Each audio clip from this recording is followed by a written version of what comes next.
मराठी भाषेला अभिजात भाषेचा दर्जा, नवी मुंबईत मनसेचा जल्लोष। अनेक वर्षांच्या प्रयत्नांनी मराठी भाषेला अभिजात भाषेचा दर्जा मिळाला आहे। याबाबत पंतप्रधान नरेंद्र मोदी यांनी घोषणा करताच महाराष्ट्रात घोषणेचे स्वागत जल्लोषात झाले।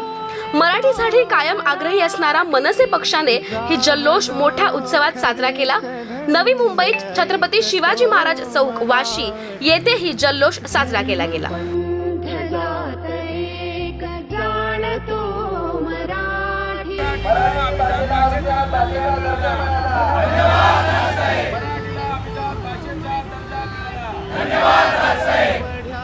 जगात माय मानतो मराठी, बोल तू मराठी, ऐक तू मराठी, जाणतो मराठी।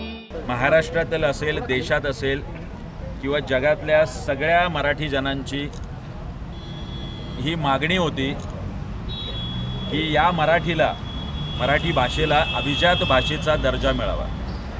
पक्ष स्थापनेपासून महाराष्ट्र नवनिर्माण सेनेने ही सुद्धा सातत्याने मागणी केली होती। शिवतीर्थावर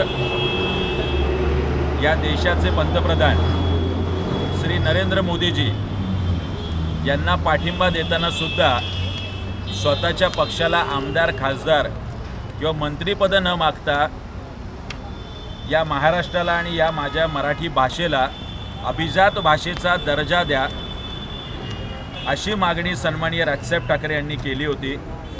काल केंद्र सरकारने त्या संदर्भातला निर्णय घेतला आहे आणि मराठी भाषेला अभिजात भाषेचा दर्जा मिळाला। त्याचंच कौतुक करायला, त्याचा जल्लोष करायला, केंद्र सरकारचे आभार मानायला आणि राजसाहेबांचे आभार मानायला समस्त या नवी मुंबईकरांच्या वतीने, मराठी जनांच्या वतीने वाशीच्या या छत्रपती शिवाजी महाराज चौकात आज आम्ही तो जल्लोष, उत्साह करायला, फटाक्यांची आतषबाजी करायला आणि मराठीचा जयघोष करायला आज आम्ही सगळे इथे जमलोय। मोठ्या संख्येने महाराष्ट्र सैनिक आणि नवी मुंबईकर सुद्धा या ठिकाणी जमले।